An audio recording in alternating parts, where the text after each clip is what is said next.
I think the challenge of being a thinking Muslim is to be morally consistent. There's that great sort of verse in the Quran that I absolutely love about the moral obligation of Muslims is to pursue justice, even if you have to pursue justice against your own family, community, and tribe, right? Because justice is something that transcends those parochial, positions. So falling back on a sense of nationalism, Iranian nationalism, Arab nationalism, at the expense of questions of justice, I think is to fundamentally undermine a core Islamic ethic when it comes to these questions. I fundamentally believe that, the problems of the Islamic world are many, and they're a combination of internal, corrupt, incompetent, dictatorial, repressive rule, broadly speaking, but also external imposition and subjugation. And often these things work together.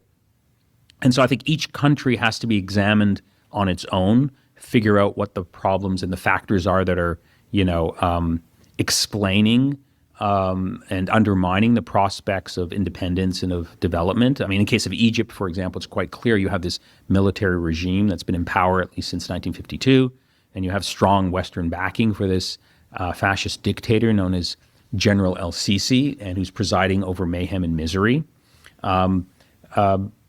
So if you're an American citizen, trying to change that equation in terms of American military aid, in my view, has to be a priority if you're an ethical person. Different countries have their different sort of, I think, challenges, and one has to sort of go country by country and figure out, how best to be a supportive voice. The one rule of thumb that I have also is to sort of listen very closely to grassroots activists within those societies that have street credibility and that have been fighting the good fight without much fanfare or attention.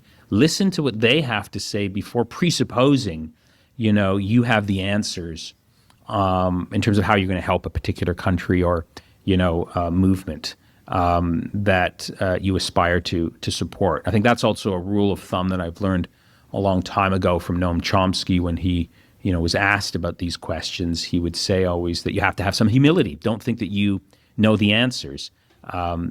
Listen to people on the ground, listen to what they have to say, consider it very closely, and then think about your own positionality in terms of where you're living, and then try and figure out the right thing to do.